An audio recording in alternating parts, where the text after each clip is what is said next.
Rendell Tagalog Love Stories presents.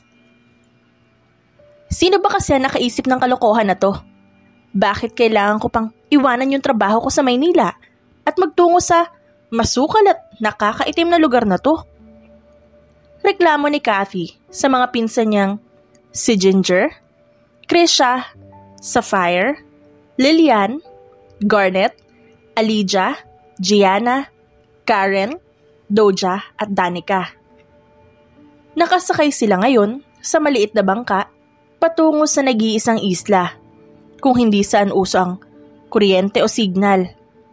Hindi man pinsan ni Kathy ang ilan sa kanila, ngunit parang gano'n na rin. Kailangan kasi nilang sundin ang utos ni Maxillian, ang general at pinuno ng lahat. Kailangan kasi nilang tingnan ang isla dahil may nakarating na balita sa kanila na may illegal na transaksyon na nangyayari dito. Ayaw man nilang magtungo sa ganitong lugar o iwanan ang buhay nila sa syudad, ay kailangan. Dahil na rin sa sinumpaan na trabaho at nasa henerasyon na rin nila. Hindi lang naman ikaw, Kathy, ang ayaw na gawin ang misyon na to dahil maski kami hindi namin gusto. Angal din ni Ginger, ang isa sa pinsan ni Kathy. Ang malamanika niyang pinsan na takot sa araw dahil sa balot na balot ang loka. Kung alam ko lang na ganito karaming obligasyon, hindi ko na sana pinakinggan si Daddy at hindi na sana ako sumali sa ganitong buhay nila. Ang tahimik ng buhay ko, tas ginulo-gulo lang dahil sa illegal na gawain na pwede naman na sila yung gumawa.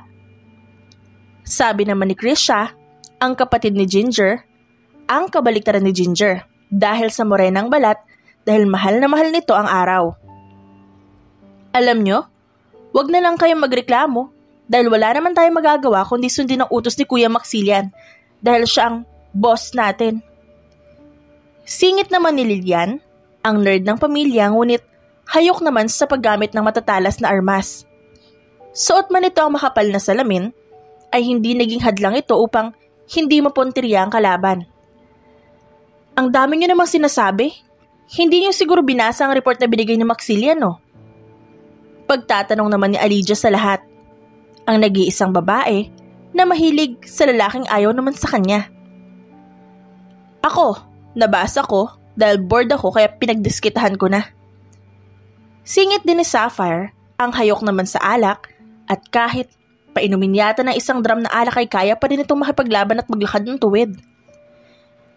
May 10 lalaki tayong babantayan na nakatira rito at hindi natin alam kung dinukot lang ba sila o kasama sila sa mga arbadong tao na nagtatago sa isla. Si Garnet naman na nagsalita, ang kapatid ni Sapphire at ang isa sa maaasahan sa pag-iisip ng magandang plano. Sina Karen, Gianna at Danica naman ay ang tinatawag nilang human eye sa kanilang lahat. Hindi marunong maawa at hayok din sa dugo, parang triplets ika nga dahil iisa lamang kadalasan ang gusto. At wala nino man sa kanila ang makakapigil sa 4 kapag sila na ang humawak ng baril. Kaya nilang sunugin na buong kagubatan, mapalabas lang ang taong kaaway nila. O kaya din nilang pasabugin ang buong building para lamang matapos ang trabaho nila. Sila ang tinatawag na The Four Devil dahil sa malalamig na puso at walang awa. Ano? 10 lalaki? Nagpapatawa ba kayo? Kailan nagbigay si Maxillian ng reports background sa mga misyon natin? Kadalasan ay pinahihirapan tayo ng hudas na yan. Hasik ni Kathy. Ano bang inaasahan namin sa'yo, Kathy? Tamad ka nga gumawa ng homeworks noon pa man. Hindi na kami magtataka ngayon sa'yo.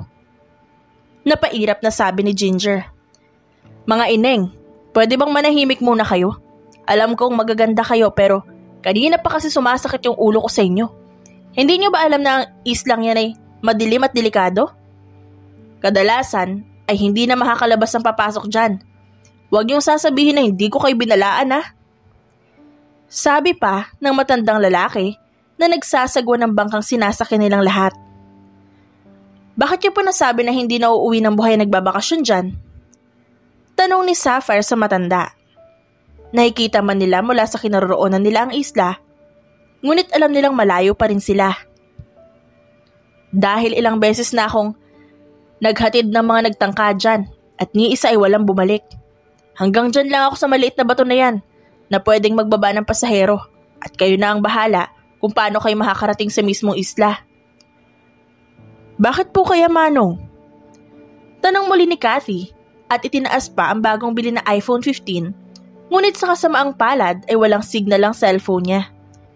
Ito na ang umpisa ng dilubyo ng buhay niya na hindi kasama ang social media. Abay malay ko, hindi naman ako nagtutungo dyan dahil mahal ko pa ang buhay ko. Kaya mag-iingat kayo mga ineng dahil sayang ang lahi nyo. Biro pa ng matandang lalaki na nagpangiti sa kanilang lahat. Tahimik na silang lahat ngunit hindi maalis ang isi sa labi dahil sa kanilang nalaman. Ito ang hinihintay nilang misyon na hindi nakakaantok.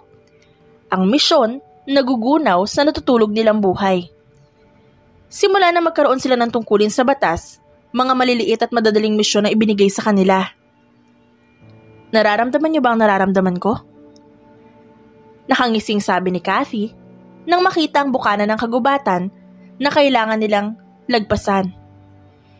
Hindi lang nararamdaman, kundi nakikita ko na ang mangyayari. Sabi ni Gianna. Pakiramdam ko, diyan ko magagamit ang mga babies ko. Demonyong sabi naman ni Lilian at kiniskis pa ang katana na nakasukbit sa kanyang likuran. Tumingin naman sa kanya ang iba pa at katulad ni Cathy, gumuhit ang isi sa mga labing nila. Nanginginig ang mga kalamnan nila sa magiging buhay nila sa isla. Dahil ito na ang simula ng pakikipaglaro nila kay kamatayan. Ready na ba kayo sa magiging buhay natin sa Islang Madilim? Hiyaw pa ni Garnet na sinabayan ng malalakas na tili. Napailing-iling na lamang ang matandang bangkero dahil sa mga baliw na babae. Ngunit may parte sa matanda na masaya siya dahil ito na siguro ang oras para matapos ang paghihirap ng mga taong nakatira sa Isla Madilim. Pagkababa ng lahat, nagsimula na sila maglakad patungo sa isla. Ngunit hindi pala ganito kadali ang pagpunta. Maraming mga patibong ang nasa paligid, kaya hindi lamang paglalakad ang ginagawa nila. Hindi naman sinabi ni Manong na mapapasabak pala tayo sa daan pa lang. Sabi ni Gianna na kanina pa nayayamot. Huwag na lang kayo magreklamo dahil wala nang mangyayari dahil nandito na tayo. Suway naman ni Sapphire. Tahimik lamang si Cathy at pinakikiramdaman ng paligid. Kanina pa siya nagtataka, lalo na sa lupang tinatapakan nila. Bawat tapak ni Cathy sa lupa na medyo mamasa-masa ay ang paglagutok ng isang bagay na hindi niya maintindihan. Guys, parang may mali. Aniya pa sa lahat kaya napatingin sa kanyang lahat. Anong mali, Cathy? Ang jacket mo na sobrang kapal? O kami, na-expose sa arawan? Asik ni Karen at pinagpagang suot na sapatos sa lupa. Pero katulad ni Cathy, ay napatitig siya sa lupa ngunit huli na nang maramdaman nila ang malakas na langit-ngit nang biglaang magbukas ito. Tanging tili nilang lahat ang umalingaw-ngaw dahil bigla na lang silang nilamon ng lupa at hindi na nila matandaan ang nangyari dahil sa sobrang pagkabigla. Basta ang huling nakita ni Cathy ay ang pagkakahiwalay nilang lahat nang walang magawa. Dahil sa malambot na palad na tumatapik sa pisngi ni Cathy, ay unti-unting bumukas sa mga mata niya. Agad na bumungad sa kanya ang matandang babae na may pag-aalala sa muka. Sino ka at nasan ako? Tanong pa ni Cathy gamit ang natutuyong lalamunan at tila uhaw na uhaw. Ineng, isa ka ba sa bakasyonista ng isla? Wala bang matandang bangkero ang nagbigay ng babala sa inyo na bawal tumungo rito? Tanong din pabalik ng matandang babae bago siya inabutan ng malamig na tubig na malugod naman niyang tinanggap. Tila uhaw na uhaw siya at isang linggong walang kain dahil sa pag-iingay ng sikmura niya at panlalambot ng mga binti. Nasaan po yung mga kasama ko? Tanong pa niya sa matanda. Nag-iisa ka lang, ineng, na mapunta dito at yung mga kasamahan mo nasa ibang distrito na. Bumangon ka na dyan at maghapunan ka na. dahil isang linggo ka ding tulog dahil sa ginawa nila sa'yo bago ka napunta dito. Sabi ng matanda na pinagtaka talaga ni Kathy. Ang nakahagulat pa dito ay nang makita ang paligid kung nasan sila. Isang napakataas na pader at nasa isang bilog na lugar lamang sila. Isang pader na hindi nila nakita noong patungo sila sa isla. Nakapapa niya ang collar sa leeg at ang maliit na relo sa pulso. Sa paligid ni Kathy ay ang mga matatanda, bata at kasing edad niya na nagtatanim ng mga gulay habang ang iba naman ay kumukuha ng kahoy sa maliit na gubat. Anong nangyayari? Nasaan ako? Nagugulantang na tanong niya sa sarili. Nasa maze ka at ikaw ang ika-100. Welcome. Dahil sa katigasan ng ulo niyo at hindi ka nakinig sa matandang bangkero kaya ka narito. Singit ng babae na may kaputian na lumapit kay Kathy. Anong ibig mo sabihin? Anong maze? Nasa laro ba tayo o ano? At saka bakit mo kilalang matandang bangkero? Dahil ang lahat ng tao na napunta dito ay isa lamang ang sinasabi na sana nakinig sila sa babala ng matandang bangkero. Wala ka nang magagawa dahil narito ka na. At hindi ka na rin makakalabas kaya ang masasabi ko na lang ay matuto kang mamuhay na parang daga na pinaglalaroan. Sabi ng babae at saka siya nito iniwan. Naiwang tulala si Kathy at iniisip ang nangyari. Iniisip din niya kung saan makikita ang ibang pinsan at kaibigan. Ang excitement niya bago pa lang makarating dito ay nawala dahil ngayon pa lang alam na niya kung ano ang itinatago ng Isla Madilim. Look who's here, ang isang tatangatangang nilalang. Sabi pa ng isang babae na may kaitiman ng balat ngunit may angking ganda at kaseksihan. May kasama din itong 2 alipores na nasa likuran nito. Alondra, huwag ka nga masyadong harsh sa bagong miyembro ng grupo natin. Mukha naman siyang mahina at mauuna siyang mamatay. Gatong ng babae na nasa likuran ng babaeng tinawag nitong Alondra. Miss, ang malas. Dapat hindi ka na nagtungo sa isla na to. Kahit gaano pa ka-exciting ang mga naririnig mong balita. Mapapaaga at ang pagpunta mo sa langit dahil sa katangahan mo. Tama na yan, Alodia, Step at Lisa. Huwag niyo idamay ang bagong salta. Tumungo na lang kayo sa pinagagawa ni Zack dahil hindi na naman maganda ang mood ng isang yon. Suway ng lalaking kararating lang din kung nasaan ang 4 na babae. Ang lalaking ito ay tiyak na gwapo pero nakaramdam ng kakaiba si Kathy sa lalaki dahil simple man itong tingnan ngunit hindi siya nagkakamali na may nakatagong lakas. Hindi nagkakamali si Kathy sa nararamdaman niya. Ngunit bago pa siya makapagsalita, isang malakas na tunog ang umalingaw-ngaw sa paligid at ang sunod na nangyari ay ang mga taong may mga dalang baril at patalim. Mabilis na tumayo si Kathy at umiwas sa mga balang paparating sa kanya. Naguguluhan siya ngunit isa lang alam niya. Nasa panganib ang buhay niya. Sumuko na kayo. Hindi kayo mananalo sa amin. Ilabas niyo si Pineda, ang hayop na ulupong na yon. Sigaw ng lalaking may pulang kolar sa leeg. Pwede bang manahimik kayo? Hindi kami susuko sa isang talunan tulad niyo. Sigaw naman ng babaeng si Alondra. Nagsimula ang paglaban at walang nagawa si Kathy kundi tumakbo at maghanap ng lalabasan sa napakalaking pader. Nang makalapit si Kathy sa mataas na pader, isa lang ang napagtanto niya.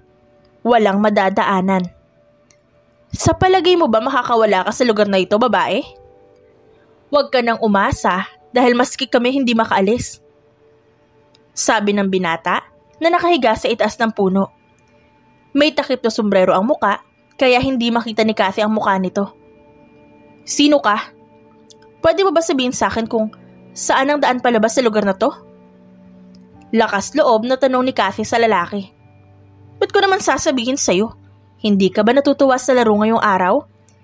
Hindi ka naman pupunta sa islang to kung hindi ka naghahanap ng exciting, di ba? Gusto ko lang hanapin ang mga pinsan at kaibigan ko. Huwag mo na silang hanapin. Baka sa ibang lugar sila dinala ng miracle hole na yon. Ang isipin mo ay kung paano mo mapapanatiling ligtas ng sarili mo. Sabi ng lalaki at sa kisap mata, nasa harapan na ni Kathy ito. Nagulat pa si Kathy dahil nuknukan ng gwapo ang lalaki, lalo na ang asul na mga mata nito. Ngumisi pa ito ng sobrang lapad bago may pinindot na itim na button. "Welcome home sa mundo ko, Miss Hamilton," sabi nito. Kusang nagdilim ang paningin ni Kathy hanggang sa mabuwal siya sa pagkakatayo. Gusto man niyang lumaban, ngunit hindi niya kaya dahil tuluyan na siyang nilamon ng kadiliman. Parang haring nakaupo si Zack Pineda sa malaking sofa habang sumisimsim ng wine. Nakatingin sa bilog na buwan hanggang sa maramdaman niya ang pagpasok ng kanyang kaibigan. Ganoon kalakas ang pakiramdam niya dahil hindi siya matatawag na silent danger ng walang dahilan. Naipadala na ang mga babae sa tamang lugar. Pero tama ba itong ginagawa mo? Bakit di mo nalang kaya sila palayain dahil mukhang wala naman sa kanilang babaeng hinahanap mo? Sabi nito kay Zack na naging dahilan ng paghinto niya sa pagsimsim ng alak. "Why? Sinusunod ko lang ang sinabi ni Lolo sa akin. Sigurado ka ba na naipadala sila sa mga dapat paglagyan? Anong sinabi ni Maxilian?" "Well, nagalit ang loko dahil namali ng isla na napuntahan ng mga pinsan at kaibigan niya. Sa isla maliwanag talaga, ngunit napadpad sa atin. Kasi may dumaya daw sa address na sinunod ng 10 babae na yun." Saad pa nito. "Alright, ang mahalaga ay nadala na sila sa mga ulupong na yun. Nga pala, gising na ba ang babaeng Hamilton? Huwag niyong hahayaan na makatakas ng isla ko yun." Si Zack Pineda ang may-ari ng Isla Madilim na sinasabi na ang tao na delikado at nawawala ang mga taong nagpupunta dito, ngunit kabaliktaran. Sa sobrang ganda ng isla sa loob ay dito na nila piniling mamuhay. Ang kaninang natuklasan ng babae ay ang palaro niya sa isla at ang isla na ito ay napupuno ng mga patibong. "Hindi ka na ba talaga babalik sa Maynila? Habang buhay ka na bang magkukulong dito? Paano ang buhay mo doon? Zack, hindi naman pwede na nawalan ka ng babaeng mahal na mahal mo ay katapusan na ng mundo." Sabi pa ng kaibigan niyang si Leon. "Leave. Ayokong marinig ang mga pangaral mo." Malamig na usal ni Zack. "Paano ang babaeng Hamilton? Huwag mong sasabihin na gagawin mo siyang pain para mapalabas ang pumatay kay Susan. Zack, sa tingin ko sobra na to. Maski ang misyon nila ay minamanipula mo na." "Shut up at huwag mo akong pangunahan." Nagbabanta na ang boses ni Zack, kaya wala nang nagawa pa si Leon kundi ang manahimik na lang. Dahil wala na siyang magagawa, kaya minabuti niyang iwanan na ito. Sa madilim na silid ay unti-unting nagising si Kathy. Unang bumungad sa kanya ang magandang kisame at chandelier, ngunit hindi ang posa sa paa. "Nasaan ako? Anong lugar na naman ang hinayupak na to?" Galit pa niyang sabi sa sarili matapos mapagmasdan ng paligid. Napatigil na lamang si Kathy nang makita ang lalaking nakita niya bago siya mawala ng malay kanina. Maayos na ang suot ng lalaki at ngayon niya napagmasdan ang itsura nito. "Mabuti naman gising ka na. Akala ko kailangan ko pang gumamit ng dahas para magising ka pa." Sabi ni Zack, nakapapasok pa lang sa silid kung nasan si Kathy. "Nasaan ako? At anong ginawa mo sa akin? Nasaan din ang mga pinsan ko? Alam ko na may kinalaman ka kung nasan sila. Pakawalan mo ako dito bago pa maubos ang pasensya ko." Pagbabanta ni Kathy, ngunit kumisilang ang lalaki ng malapad dahil sa pinapakita niyang katapangan. "I like feisty woman, pero wala akong kinalaman kung nasaan ang mga babaeng sinasabi mo. Ang dapat na isipin mo ay kung paano ka makakawala ng buhay dito. O kung makakalabas ka pa bang buhay. Anong ibig mong sabihin? Nagpapatawa ka ba? Hindi ako nakikipagbiruan at wala akong oras para sa kalokohan na to.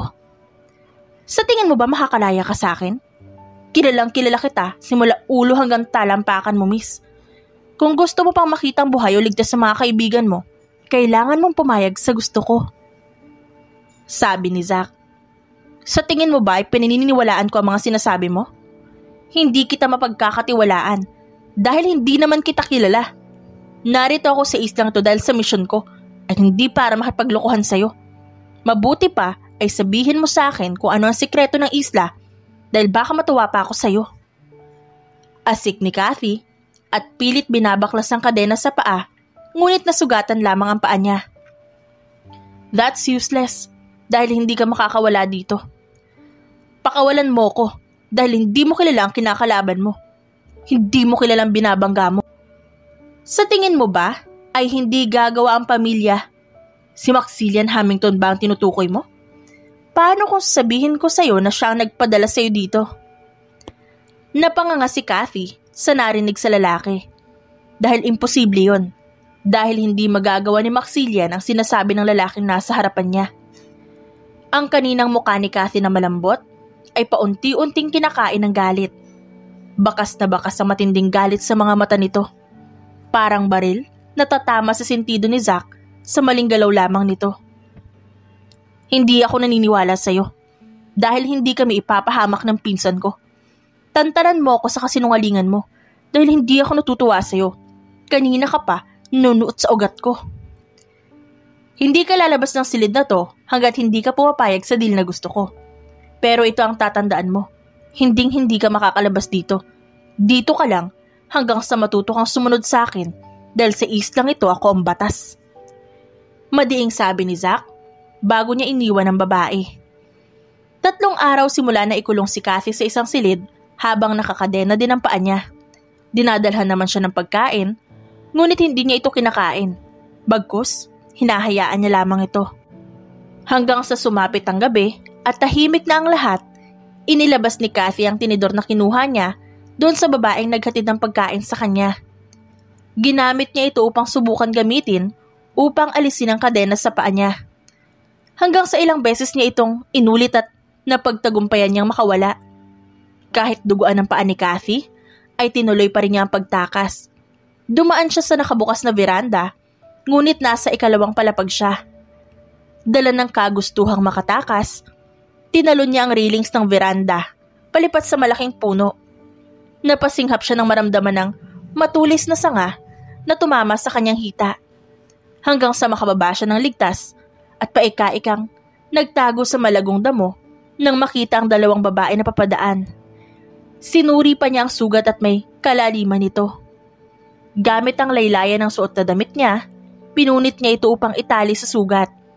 Sa pamamagitan nito ay mapapatigil niya ang pagdurugo ng sugat. Sa kabilang banda naman, ay mabagsik ang itsura ni Zack dahil nakatanggap siya ng mensahe galing kay Hamilton. Anong gagawin natin? Alam na ng Hamilton na nasa iyo ang unikaihan nila. Sabi ko naman sa iyo, ibang babae na lang ang gamitin mo dahil hindi madaling kalaban ng mga Hamilton. Pamilya na mababagsik ang mga yun.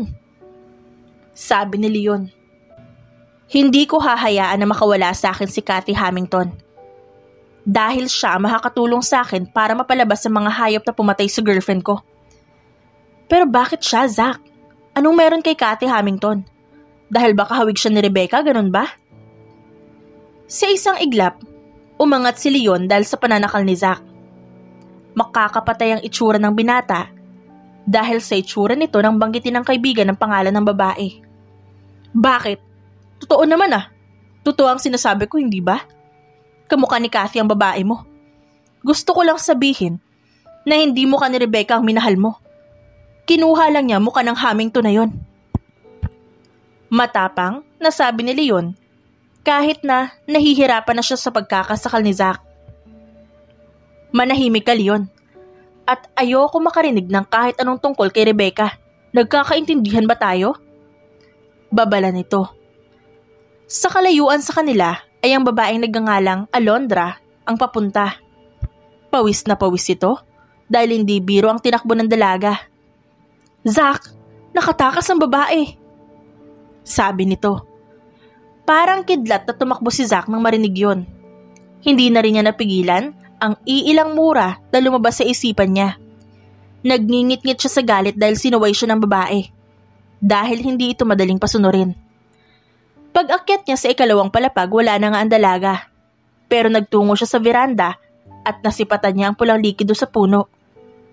Hindi siya nagdalawang isip na talunin ang ikalawang palapag na walang kahirap-hirap at sinundan ang patak ng dugo, ngunit naputol iyon pagdating sa damuhan. Hindi namin mahanap ang babae, Zack. Sa tingin ko ay dumaan siya sa gubat pero delikado doon ang mga ganitong oras. Sabi ng isa sa mga kaibigan ni Zack na si Isaac. Huwag kayong titigil hanggat hindi nyo na ihaharap sa akin ng babae. Huwag nyong hahayaan na dampian na madudumi yung kamay. Nagkakaintindihan ba tayo? Utos niya at saka dumiretso sa may gubat. Galit at kaba ang nararamdaman niya ngayon para sa babae, lalo na at may sugat ito. 5 oras siyang naghanap sa gubat hanggang sa matagpuan niya si Kathy na nakahiga sa damuhan habang nasa ibabaw nito ang isang tauhan niya. Bigla na lamang nandilim ang paningin ni Zack at tinadyakan sa mukha ang panghas na lalaki. Papatayin kitang hayop ka! Papatayin kita! Dumagundong pa sa katahimikan ng gabi ang boses ni Zack. Hindi niya tinigilan ang nakakaawang lalaki hanggang sa mawalan nito ng malay. At hindi na makilala ang basag nitong muka. Nag-aalala namang lumapit ang kaibigan niyang si Leon at natatakot man, pinatatag pa rin niya ang loob. Zack, tama na yan. Unahin mo na ang babae mo. Aniya pa upang mawala ang atensyon ng binata sa binubugbog nito. Nakakaawa ang lagay ni Kathy Hamilton. Dahil namumutla na ito dahil sa mga dugong nawala sa kanya. Idagdag pa ang isang injured sa kanang tagiliran nito gawa ng lalaking pangahas. Kaya hindi na talaga makakalaban ng babae kahit gaano pa ito kalakas. Dalhin niyo yan sa dungeon at wag na wag niyong hahayaang makalabas hanggat hindi ko sinasabi. Malamig na utos ni Zack bago niya kinarga ang babae at dinala muli sa mansyon, ngunit sa pagkakataong ito, sa kanyang silid. Nagtatagis ang bagang ni Zack nang makita ang kalagayan ng babae, ngunit ginamot pa rin niya ito kahit gusto niya niyang makapatay. Hindi pa niya napigilang natitigan na magandang mukha nito, ngunit ipinapaalala ng kanyang isipan ang babaeng minahal niya ay kawangis lamang nito. Kailangan niya ang babae upang makuha ang hustisya na kay tagal niyang inasam. 4 na araw simula na magising si Kathy sa silid na hindi naman pamilyar sa kanya. May benda ang tagiliran niya galing sa lalaking nakasalubong niya sa gubat nang magtangka siyang tumakas. Wala na ring kadena ang mga paa niya, ngunit ikinulong siya ng lalaki at paminsan-minsan ay dinadalaw siya. Naglangit-ngit pa ang pintuan, ngunit hindi na inabala pang sinulyapan ni Kathy ang pumasok. Sa amoy pa lang nito na umaalingasaw sa buong silid, ay kilalang-kilala niya na. Hindi ka talaga kakain? Papatayin mo ba ang sarili mo sa gutom? Sabi ni Zack na nakataas ang kilay. Ano naman ngayon? May magagawa ka ba? Sa ayaw kong kumain at gusto ko makawala at umuwi na sa amin. Nalaman ko na rin naman naligtas sa mga pinsan at kaibigan ko, kaya gusto ko nang umuwi. Wala naman pala akong misyon na gagawin dito Kaya siguro, ayos lang naman na ibalik mo na ako sa amin, di ba? Sa pagkakataong ito, sinalubong ni Kathy ang malamig na mga mata ni Zack. Hindi ka pwedeng umuwi hanggat hindi ka pumapayag sa gusto ko. Ano bang gusto mo? Ilang araw mo nang sinasabi yan. Pero hindi mo naman in-explain sa akin kung ano bang gusto mo. At saka, ano bang mapapala ko kung sakaling tulungan kita sa gusto mo? Pagtatanong ni Kathy, dahil kahit gusto niyang tulungan ng binata, ay hindi niya naman magawa dahil wala siyang alam tungkol dito.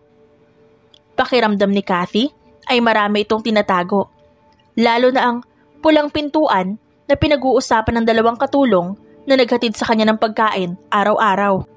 Sasabihin ko, ngunit kailangan mo munang pirmahan ito. Sabay pakita ng puting envelope. Dahil sa kuryosidad, tinanggap ni Kathy ang envelope at nang makita niya ang laman nito, nangunot ang kilay niya. Nagtagis ang bagang niya dahil hindi madali ang gusto nitong pabor sa kanya. Nagpapatawa ka ba?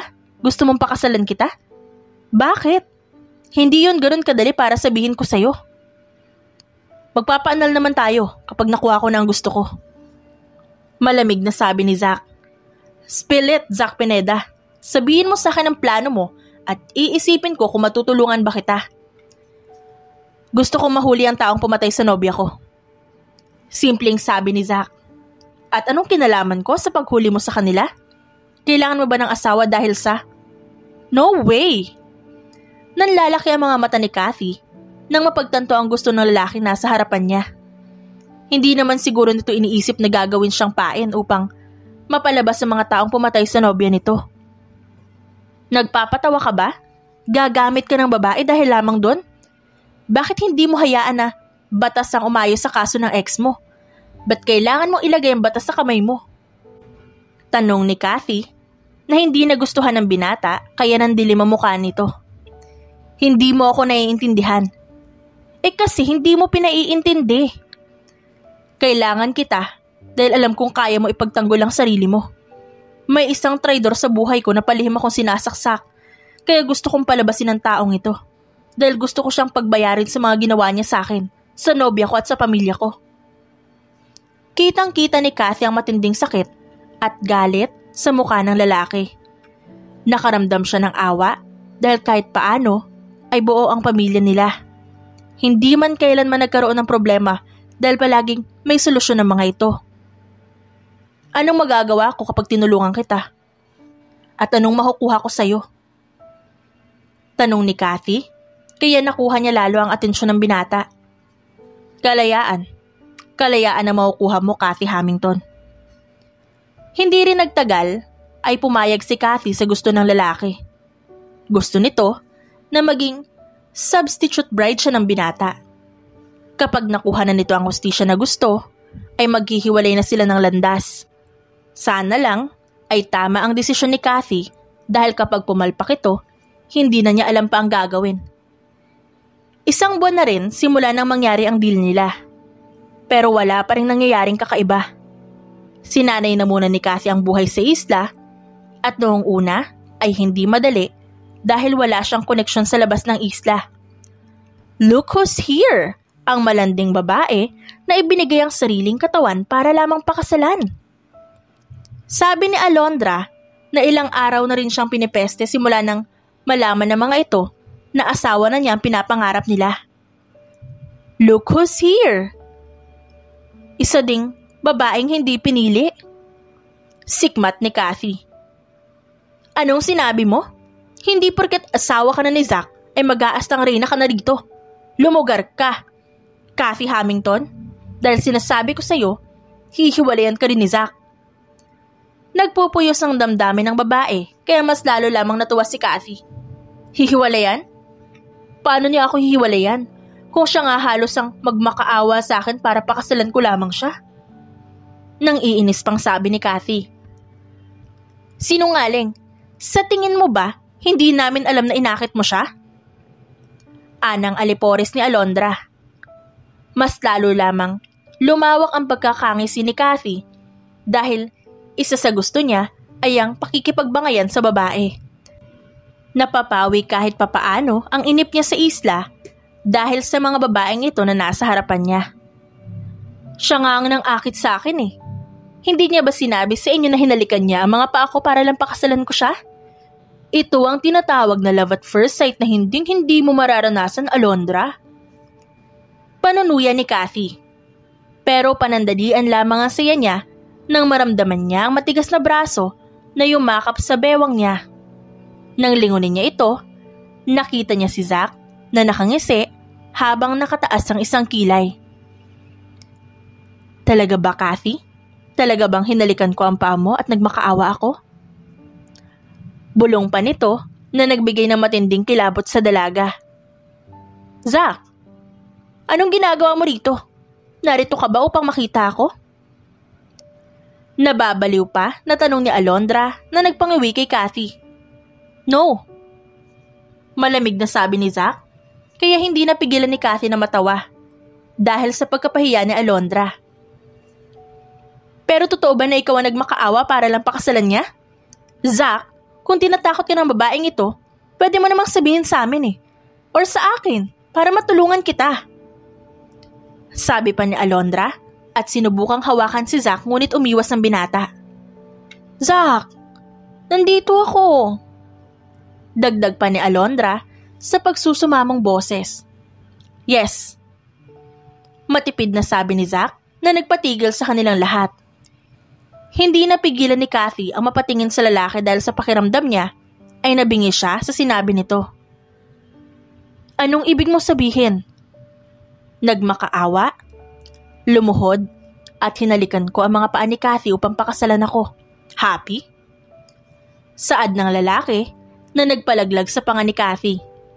Hindi na nga namalaya ni Kathy nang buhatin siya nito na parang bagong kasal. Why? Speechless? Yun ang kailanman hindi ko gagawin, Hamilton. Over your ugly body. Nakangising sabi ni Zack na siya namang nagpangiwi kay Kathy. Sigurado ka ba na ito ang daan? Ba't pakiramdam ko ay naliligaw na tayo sa sarili mong isla? Dapat, sinama na lang natin si Leon dahil mas kabisado pa niya ang isla mo kaysa sayo. Panglimang reklamo na ni Kathy dahil hindi pa rin sila makarating sa paroroonan dahil tila nililigaw sila ni Zack. Nagpasya kasi ang binata na dalhin siya sa pinakamalapit na talon dahil naroon ang maliit na tunnel upang makalipat sa kabilang isla. Hindi ka ba titigil sa karereklamo mo, ha? Hindi ko naman ginagamit ang tunnel na yan upang makalipat sa kabilang isla. Bagkus gumagamit ako ng speedboat. Di sana gumamit na lang tayo ng speedboat nang mapadali sana ang buhay nating dalawa. Asik pabalik ni Kathy dahil maliban sa nangangati na ang mga braso at hita niya ay nilalamig na rin siya dahil patakip silim na. Pagkatapos ay nasa loob pa rin sila ng gubat at pakiramdam niya ay pabalik-balik lamang sila. Bawasan mo muna yung pagiging reklamadora mo dahil walang naitutulong sa totoo lang. Sabi ni Zack sa inis na boses. Di sana pala hindi na lang ako sumama sa'yo dito. Di sana hindi ako nilalamig at nagugutom ngayon. Nagpatuloy sina Kathy at Zack sa paglalakad hanggang sa matagpuan nila ang maliit na kuweba. Dito nagtungo si Zack at sumunod na lang si Kathy. Pero ang hindi inaasahan ni Kathy ay nang makita ang sandamakmak na baril at sandata. Sa'yo ang mga to? Bakit nasa dulo ng kagubatan? Paano na lang kung may sumugod na kalaban? Paano ka na lang lalaban kung narito palang lahat ng armas mo? Nagtatahang tanong ni Kathy dahil hindi biro ang mga armas na narito.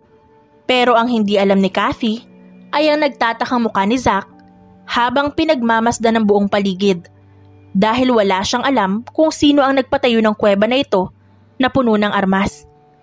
Sinuring maayos ni Zack ang mga baril at masasabi niyang milyon ang halaga ng bawat isa dahil hindi ito mga pangkaraniwan. Ba't ganyan ang mukha mo? Don't tell me hindi sa iyo ang mga to. Pangungumpirma ni Kathy nang makitang naguguluhan ang mukha ni Zack. No. Paano at hindi mo alam na may ganitong lugar dito? Dahil hindi naman ako lumalabas ng mansyon, maliban na lamang kung magsisimula na ang palaro. Sagot naman ni Zack bago kinuha ang isang shotgun. Napaisip naman si Kathy tungkol sa sinabi nito na palaro. Marahil ito ang araw na unang beses na napadpad siya sa Isla Madilim. Sa tingin ko kasama mo lang sa isla mo ang traidor na sinasabi mo para magawa niya ang mga ito. Hindi ko akalain na magagawa kang traidor ng isa sa pinagkakatiwalaan mo. Hindi ka gaanong matinik kung nagawa kang maiputan sa ulo ng hindi mo alam. Ani Kathy bago niya kinuha ang isang baril na may silencer. Muli silang nanahimik dalawa at hindi na nagpangahas na magsalita pa hanggang sa isang pagsabog ang nagpadala sa kanila. Nagtinginan pa sila dahil alam nilang may mangyayari na hindi maganda sa mansyon. Shit! Napamura pa si Zack nang biglang umalingaw-ngaw ang malakas na pagsabog. Dahil na rin sa reflexes nilang dalawa, wala pang segundo nang itutok nila ang baril sa bukana ng kuweba. Buwisit ka, Kathy! Malakas na sigaw ng pamilyar na boses matapos itong umilag dahil hindi sinasadya ni Kathy na maiputok ang hawak na baril. Nanlalaki pa ang mga mata ni Kathy na makilala kung sino ang babaeng kamuntikan na niyang mapatay. Karen? Anong ginagawa mo dito? Nasaan ang iba? Agarang tanong ni Kathy at tiningnan ng masama si Zack dahil nagsinungaling ito. Nasa ligtas naman sila, pero hindi ko akalain na makikita kita dito. Kinailangan namin na tumakas si Cairo dahil pinasabog ng mga kalaban niya ang isla niya. At ito ang pinakamabilis na daan. Kaya nandito kami. Kaso mukhang nasundan kita. ani Karen.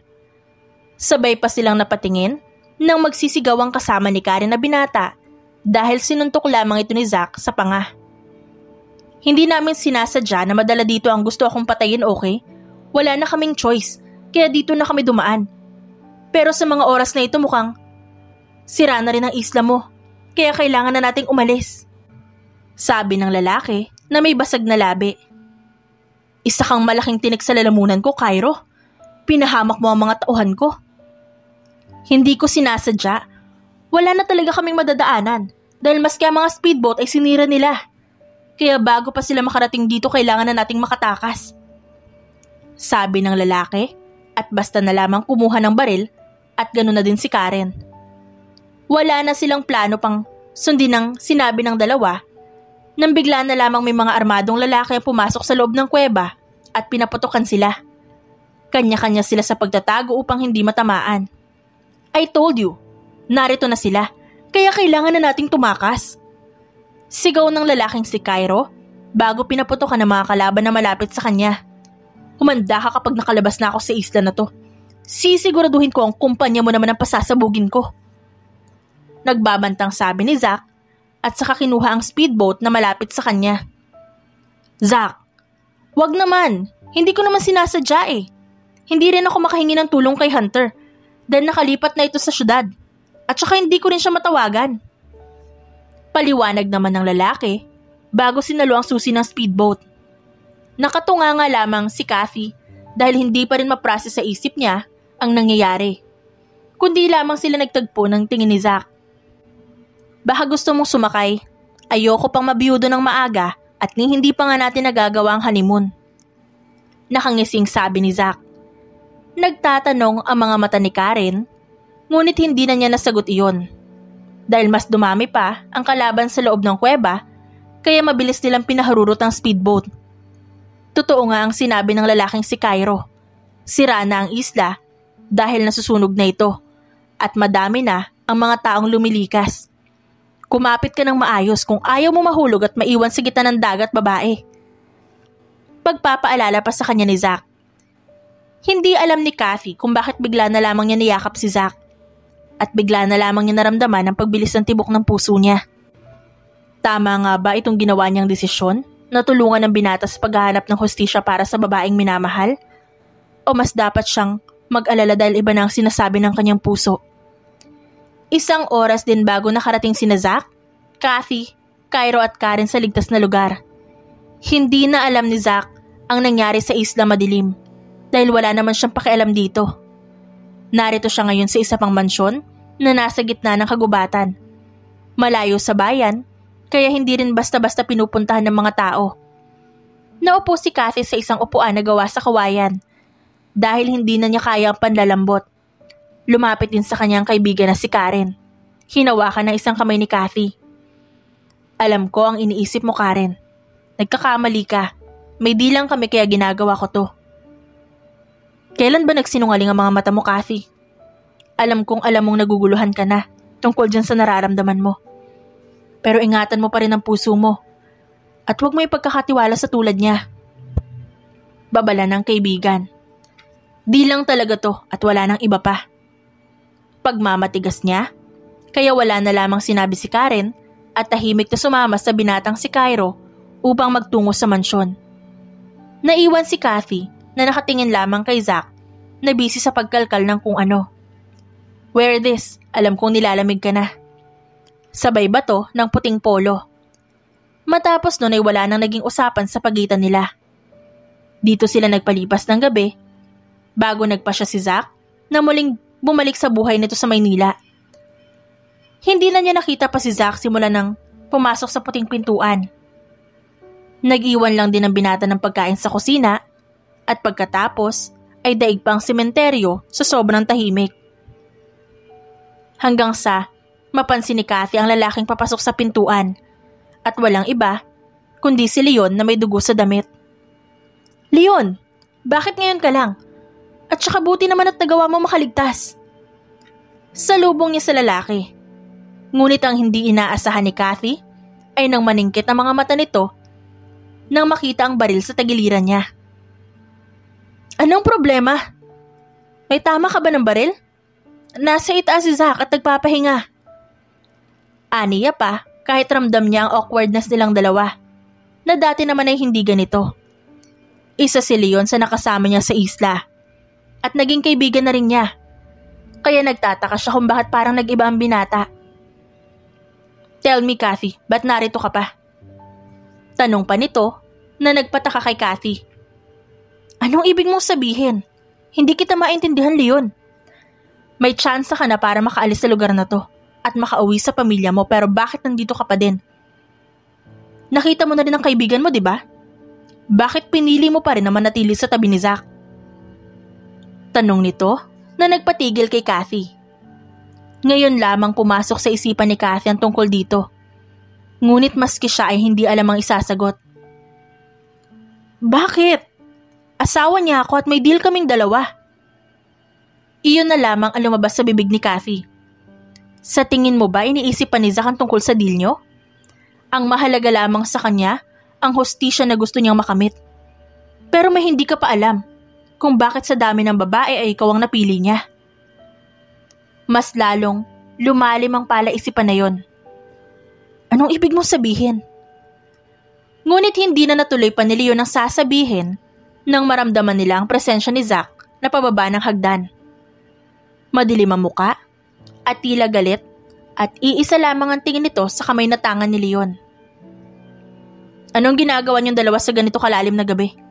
Hindi ba, Kathy, sinabi ko na sa'yo na magpahinga ka na? Anong ginagawa mo dito? At ikaw, Leon, hindi mo ba natanggap ang mensahe na pinadala ko? Ang sabi ko ay balitaan mo ang halimaw na pamilya ko at magbabalik na ako.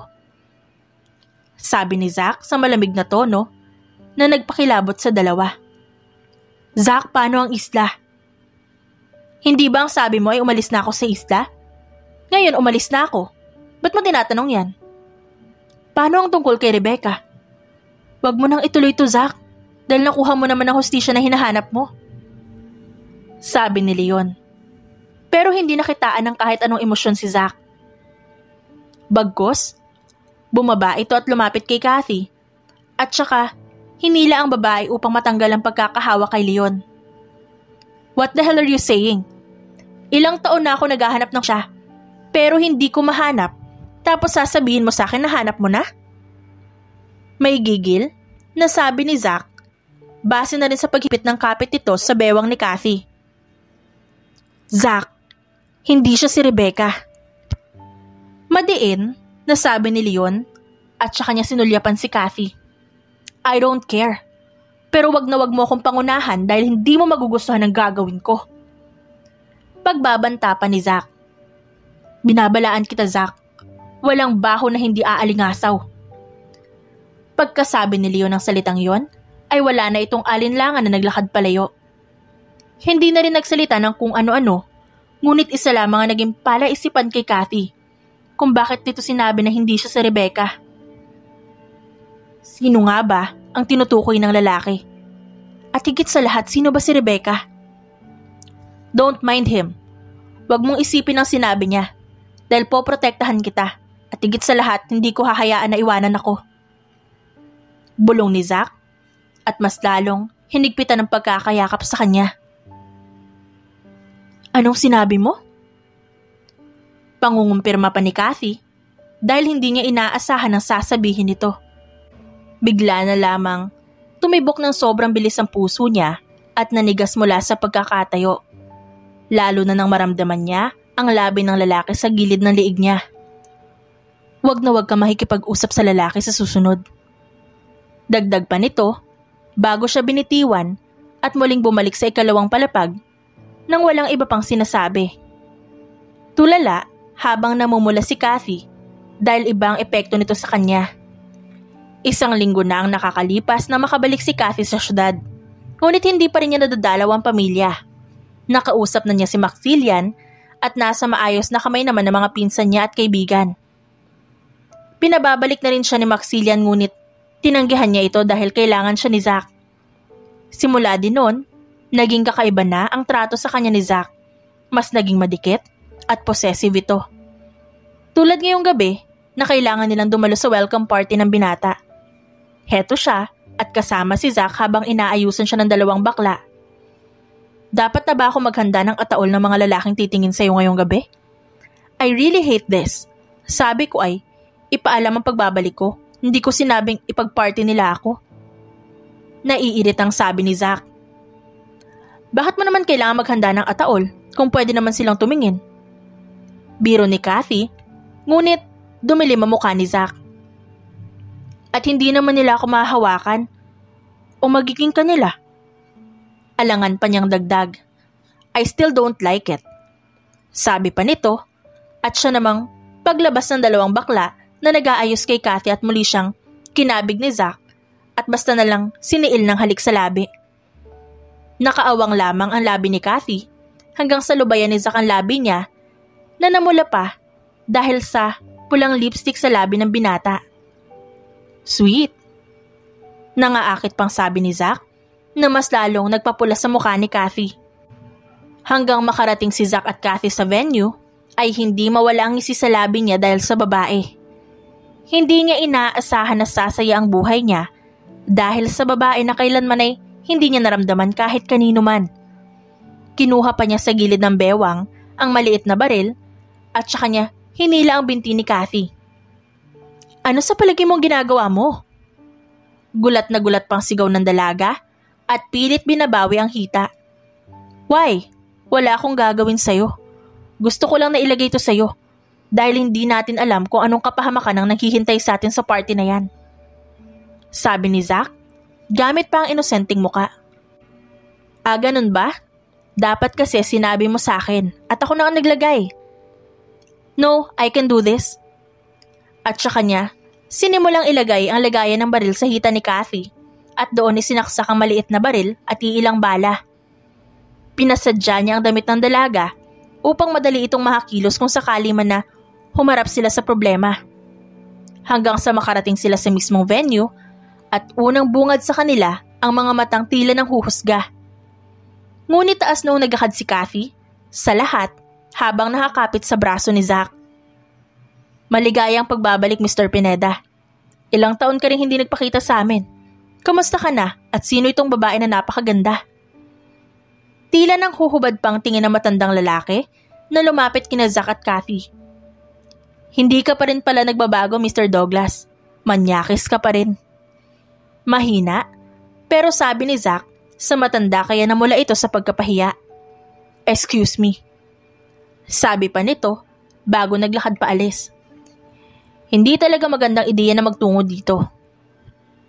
Napangiti na lang si Kathy dahil kita sa mga mukha ng lalaki ang pagkayamot dahil hindi lamang isang tao ang lumapit sa kanya hanggang sa isang sopistikadang babae ang lumapit sa nag-iisang si Kathy. Dala ng uhaw, nagpasyang humiwalay si Kathy sa binata upang kumuha ng wine. Wala din siyang dapat ipangamba dahil nakita niya ang tauhan ng Kuya Maxilla niya sa paligid. Lalo kang gumaganda, Rebecca. Ang akala ko ay totoong pumanaw ka na. Kung ganon, ay isang kalokohan lamang.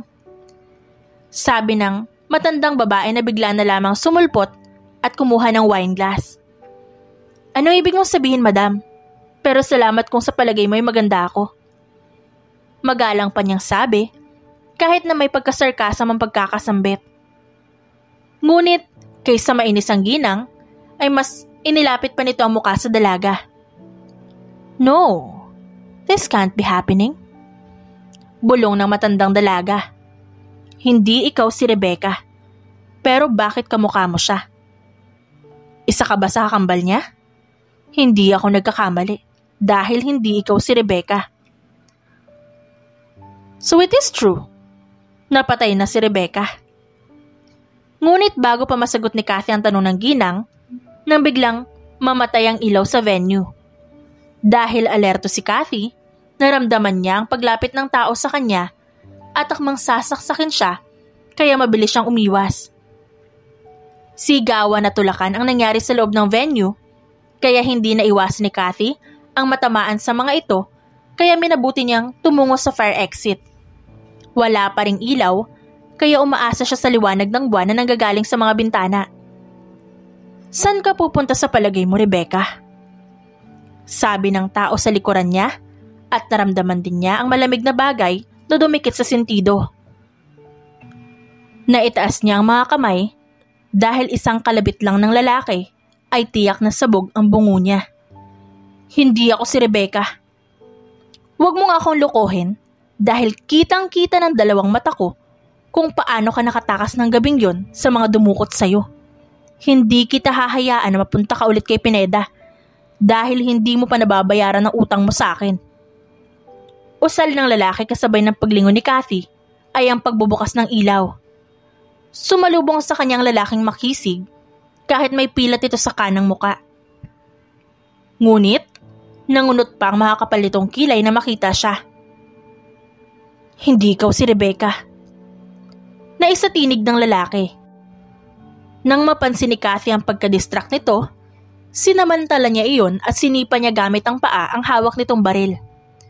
Sinunod niyang sinuntok ang sikmuran nito, kaya napatras naman ang binata. Ano bang problema mong babae ka? Hindi mo ako kailangan suntukin na nakakabutas ng sikmura dahil hindi naman kita sasaktan. Hindi ikaw ang babaeng hinahanap ko, kawangis mo lamang siya. Sabi nito. Sino si Rebecca at bakit mo sinasabi na kamukha ko siya? Seriously? Kasama mo si Pineda tas wala kang alam tungkol sa kinababaliwan niya? Pagbabalik tanong din niya sa babae. Sasabihin mo ba?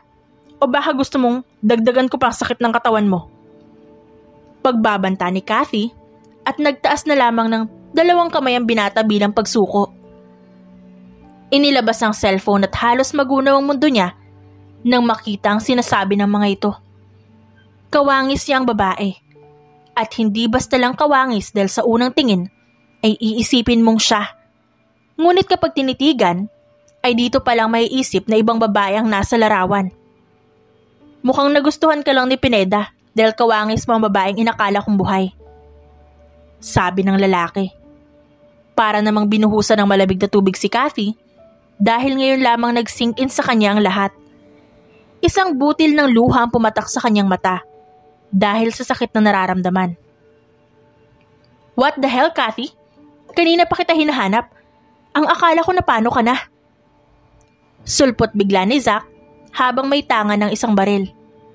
Napadpad pa ang tingin ni Zack sa lalaking kasama ni Kathy kaya mabilis niyang tinutok ang baril dito. Long time no see, Pineda. Sabi ng lalaki na mas lalong nagpagimbal sa dalaga. Anong ginagawa mo dito, Arik? Kailan ka pa nakalabas ng kulungan? Bakit, Agent Pineda? Hindi mo pa rin ba mahanap ang hustisya sa babae mo?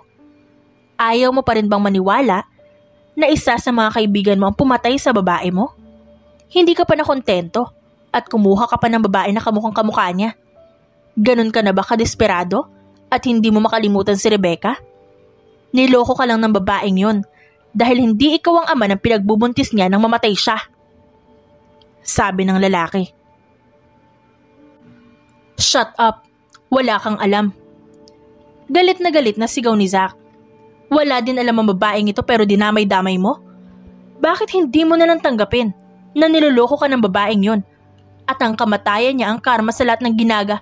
I said shut the hell up. Dumagundong ang boses ni Zack sa fire exit kung nasan sila. Nagpaputok din si Zack, ngunit pinatama niya ito sa pader.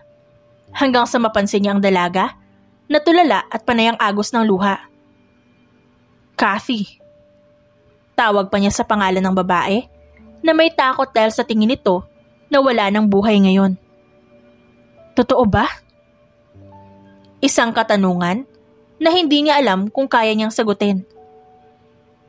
Totoo ba na kaya ako ang pinili mo dahil kamukha ko ang babae mo? So totoo nga ang sinabi sa akin ni Leon? Na kaya ako ang pinili mo dahil kamukha ko si Rebecca? Ganun ba, Zack? Puno ng sakit na sabi ni Kathy habang nakatingin kay Zack. Let me explain, please. Umuwi na tayo, Kathy, please. Pagsusumamo ni Zack, ngunit puno ng sakit ang mga tingin ni Kathy. Sasagutin mo ba ako, Zack Pineda? O gusto mong sumaboy ang pulang dugo dito mismo sa harapan mo? Puno ng galit na sabi ni Kathy at sa kanya kinuha ang baril at tinutok kay Zack. Kathy, sagutin mo ko. Lahat ba ng pinakita mo sa akin sa mga nakaraang linggo? Dahil ang kamukha ko si Rebecca? Kathy, please. Pag-usapan na lang natin sa bahay. Ramdam ni Zack ang matinding takot dahil sa nakikita niya sa babae. Hindi na niya makita ang Kathy na palaging kalmado. Ibang-iba sa babaeng nasa harapan niya ngayon. Sagutin mo ko, Zack. Kaya ba naging iba ka? Nagbago ka? Dahil kamukha ko si Rebecca? Kaya ako ang pinili mo, ganun ba? Yes. Parang gumuho ang mundo ni Kathy nang marinig yun sa lalaki. Dahil lamang kay Rebecca kaya pala, ganito ito sa kanya. Ibig sabihin, hindi siya minahal ng lalaki bilang Kathy kundi bilang Rebecca. Pero maniwala ka sa akin, Kathy, noong una lang yun. Pero nung tumagal na, ikaw na ang nakikita ko. Sinubukan niyang lapitan si Kathy ngunit umatras ang dalaga at kinasa pa ang baril. I'm sorry, please. I'm really sorry. Sa isang iglap, 2 putok ng baril ang umalingaw-ngaw sa paligid. Nakita na lamang ni Zack ang magkabilang tuhod na nagdurugo dahil sa ginawa ni Kathy. Binaril siya ni Kathy sa magkabilang hita. Ang lahat ng pag-asa ay naglaho na lang. Ang inakalang totoong pag-ibig ay isang kalokohan. Dahil sa tagal nilang magkasama, si Rebecca lang pala ang nakikita nito sa kanya.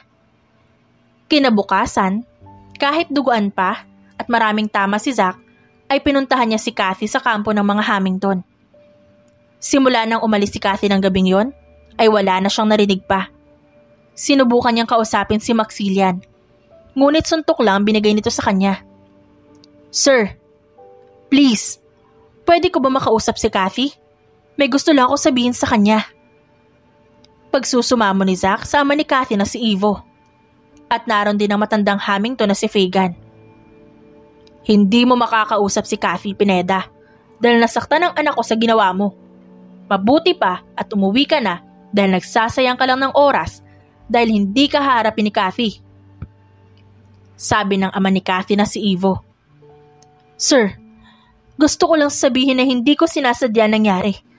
Gusto ko lang sabihin sa kanya na hindi totoo na si Rebecca ang mahal ko. Dahil simula na makilala ko siya. Hindi napigilan ni Zack ang maluha sa harapan ng mga ito. Hindi kakayanin ni Zack kung pati si Kathy ang mawawala sa kanya. Dahil hindi niya nakakayanin pang mawalan muli. Tinapik siya ng matandang Hamilton sa balikat. Alam kong mahal mo ang apo ko. Pero hindi mo siya makakausap sa mga ganitong pagkakataon. Hindi kami galit sa iyo bagkus mauunawaan ka namin. Dahil minsan na naming naranasan yan. Hindi ko sinasadya na masaktan siya. At alam kong mali ang ginawa ko. Kaya gusto kong humingi ng kapatawaran. Wala na kaming magagawa, Pineda. Ang anak ko ang nasaktan mo kaya maghintay ka na lamang kung kailan huhupa ang galit niya. Sabi ni Ivo sa binata. Pero sir, sige na, umuwi ka na.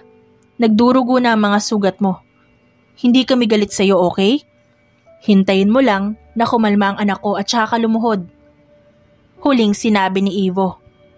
Masakit man, ay sinunod ni Zack ang sinabi ng ama ni Kathy. Umuwi siya, nalaglag ang magabilang balikat. Ngunit hindi siya susuko ngayon pang nahanap na niya ang babaeng nagparamdam muli ng tunay na pagmamahal sa kanya. Nagising na lamang si Kathy dahil sa malakas na sampal, galing sa taong hindi niya inaakala na gagawin nito ang ganitong bagay. Nakatali ang magkabilang paa at kamay habang may busal sa bibig. Kanina lamang ay payapa siyang naglalakad sa parke, kasama ang pinsang si Ginger. Ngunit bigla na lamang siyang dinukot. Mabuti naman at gising ka ng buwisit ka. Ilang araw din kitang inabangan kung kailan ka lalabas lintik ka. Sabi ni Leon. Oo, si Leon, ang kanang kamay ni Zack at ang naging kaibigan din ni Kathy. Leon? Anong ibig sabihin nito? Bakit? Tanong niya sa lalaki, ngunit blankong tingin lang ang ipinukol sa kanya. Hinanap pa ni Kathy ang pinsan, ngunit nakahiga ito malayo mula sa kanya. Tinatanong mo ako kung bakit? Bakit hindi mo tanungin ang sarili mo? At hindi ka pa rin lumayo kahit alam mo ang dami kong babala sa'yo. Hindi ko maintindihan kung ba't ginagawa mo to. So ikaw ang traidor? Ikaw ang pumatay kay Rebecca? Ano naman kung ako? May magagawa ka pa ba?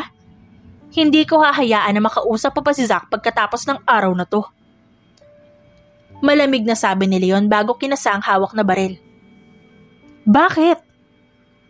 Dahil sa kanya kaya namatay ang babaeng mahal na mahal ko at ang magiging anak sana namin. Kundi lamang niya, iningatan na mag-ina ko, edi sana buhay pa ang mga ito. Sigaw ni Leon sa mismong pagmumukha ni Kathy. Ano? Wala akong alam. Nangako ako kay Rebecca na walang ibang babae ang nakakalapit kay Zack.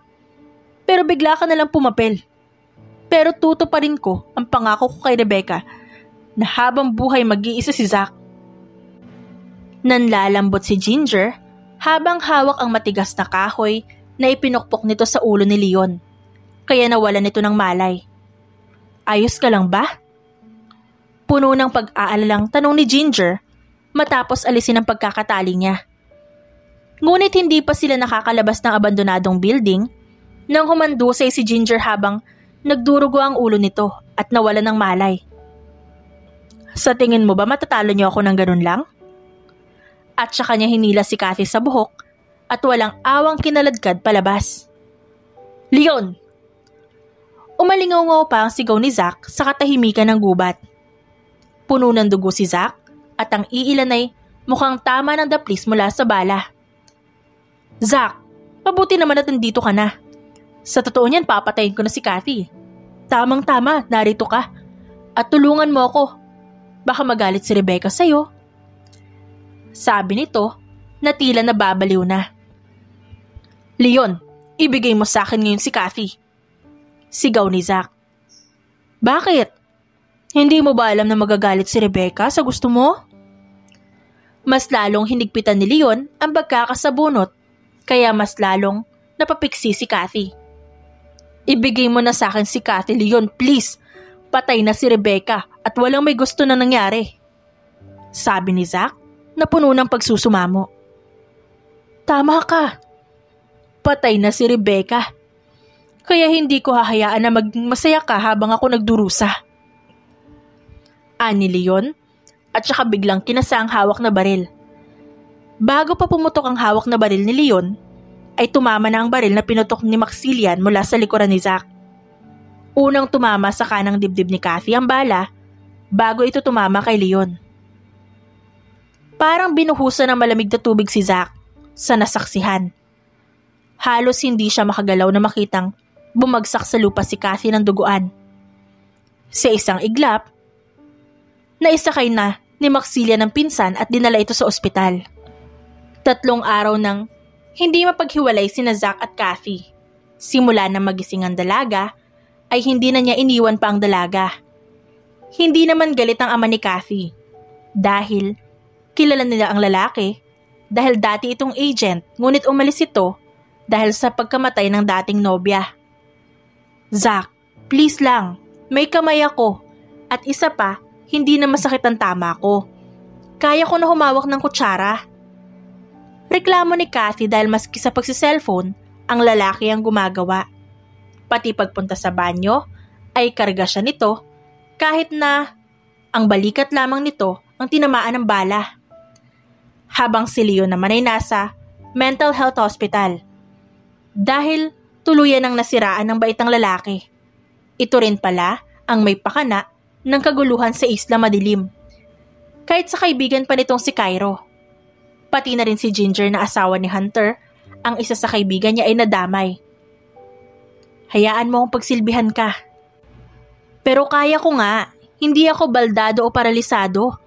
Kaya kong kumain mag-isa at kaya kong pumunta ng banyo. Sabi ni Kathy. Hindi mo pa rin ba ako napapatawad? Kathy, mahal na mahal kita. Oo, noong una yun ang plano ko. Pero unti-unti akong nahulog. Unti-unti kang naging mahalaga sa akin. I'm sorry kung tinago ko yun. Nagawa ko ang bagay na yun. Pero sana, kahit na ang salitang mahal kita ay paniwalaan mo. Sinserong sabi ni Zack. Pero nanatiling nakatalikod si Kathy.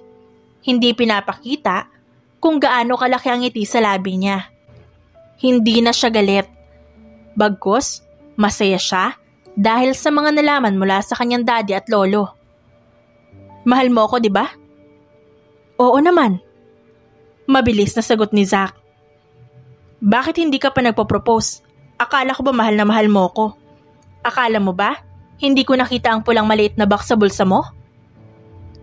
Umiiyak na sabi ni Cathy sa binata na nanlalaki ang mga mata habang nakatingin ngayon sa kanya. Hindi alam ni Zack kung ano ang sasabihin dahil totoo ang sinabi ng dalaga. Simula nang magising si Cathy ay bumili na siya ng simpleng engagement ring upang kunin na sana ang kamay ng dalaga pagising nito. Ngunit kinain siya ng takot at hiya dahil ramdam niya ang lamig ng babae, ngunit hindi niya ito sinukuan. Ano, magpo-propose ka ba? O habang buhay ka nalang lalaya sa harapan ko? Pananakot ni Cathy. Nanginginig pang lumuhod si Zack sa harapan niya at inilabas ang singsing na ilang araw nang nasa loob ng bulsa. Madalas pa nitong titigan sa gabi sa tuwing tulog ang dalaga at nangangarap na maisuot ang singsing sa babae. Hindi ko alam ang sasabihin ko pero, Cathy Hamilton, will you marry me? Lakas loob na tanong ni Zack, namumuo pa ang pawis sa gilid ng sentido niya. Pero isang malawak na ngiti ang binigay ni Cathy sa binata. Mabilis na siniil ng halik ang binata. Yes, pakakasalan kita. Masayang sabi ni Cathy. Umiiyak na isinuot ni Zack ang singsing sa dalaga at saka nagyakapan ng sobrang higpit habang parihong tumatangis. I love you, Cathy. Puno ng pagmamahal na sambit ni Zack. I love you, Zack. Makalipas ang 3 taon ay nauwi din sa simbahan sina Cathy at Zack. Nagbunga din ang pagmamahalan nila at ang supling na ito ay nagngangalang Zeke. Ang kalukalike ng ama, ngunit kuhang-kuha naman ang ugali ng kanyang ina. Sa edad nitong 3 taong gulang, ay diretso na kung magsalita at parang matanda na rin ang isipan. Ito ang naging tinik sa lalamunan ni Zack at naging kaagaw sa ina dahil gustong-gusto ng anak nila na palagi siyang inaagawan sa lahat ng bagay. Zack, nasaan ang anak mo? Tanong ni Cathy sa asawa simula nang magmulat siya ng mga mata dahil hindi niya nakitang nagtatalo ang mag-ama niya. Ito kasi ang naging bungad ng dalawa simula pa noon. Kaya nanibago si Cathy kung bakit napakatahimik ng mansyon nila. Kinuha siya ni Daddy at sila na daw muna ang bahala sa kanya ng 1 linggo. Sagot naman ni Zack, ngunit hindi pa rin binabalingan ng tingin si Cathy. Bakit wala namang sinabi sa akin sina Daddy? Dati naman nagpapaalam sila kapag gusto nilang hiramin si Zeke. Nakakapagtaka naman.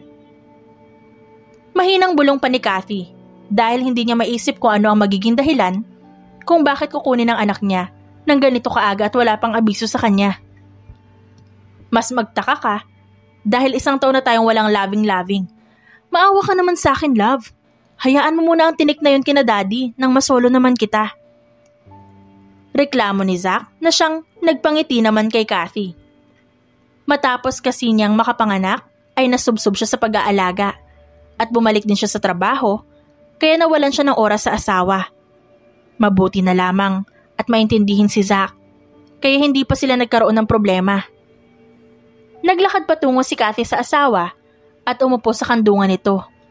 Sinili pa niya ang ginagawa nito sa laptop at laking gulat niya nang mabasa ang mensahe sa GC nilang magkakaibigan. Kailan ka pa natutong gumamit ng Facebook? Siguro may kalandian ka dito, no? Kaya hindi mo sinasabi sa akin, ha? Kunwari pang galit na sabi ni Cathy, kahit wala naman talagang ginagawa ang asawa. Bakit nga ba siya magagalit? Halos ipagsigawan ng asawa niya na siya lang ang mahal nito at malaki ang tiwala niya. Napabuntong hininga pa si Zack bago humarap sa asawa. Mukhang kailangan ko na sunduin si Zeke dahil iniisip ng isa dyan na may ibang kalandian ako kahit simula dati ay sa kanya ako baliw na baliw. Pwede naman. Pagsakay ni Cathy sa kalandian ng asawa, ngunit napawi ang kalandian nilang dalawa nang magring ang doorbell. Sa isang iglap, pumasok ang mga pinsan at kaibigan ni Cathy kasama ang mga asawa nila. Hi everyone! Napakaganda ng araw, hindi ba? Sabi ni Karen kasama ang asawang si Cairo na may dalang isang box ng wine at beer. Sumunod naman sa dalawa ang iba pang pinsan ni Kathy. Ngunit ang nakaagaw sa pansin niya ay si Ginger kasama ang asawang si Hunter. May dalang mga armas ang dalawa at tila galit na galit sa isa't isa. Ano nangyari sa dalawa? Tanong pa ni Kathy sa asawa. Buntis na naman kasi si Ginger sa pangalawang pagkakataon tas lalaki na naman. Sagot ni Zach, sabay iling ng iling. Oy, lovebirds, tulungan niyo naman kami maghanda ng pulutan para sa inuman session natin mamaya. Dahil wala ang mga anak natin, may oras tayo sa mga asawa natin. Sabi naman ni Krisha, kasama ang asawang si Donnie na may dalang 3 lechong baboy. Sinamahan ko na rin ang chicharong bulaklak para naman solve ang paglilihi ni Garnet dahil bawal sa kanya ang alak. Singit naman ni Sapphire, kasama ang asawang si Frederick na as usual ang poker face at hindi marunong umiti dahil sa kasungitang taglay.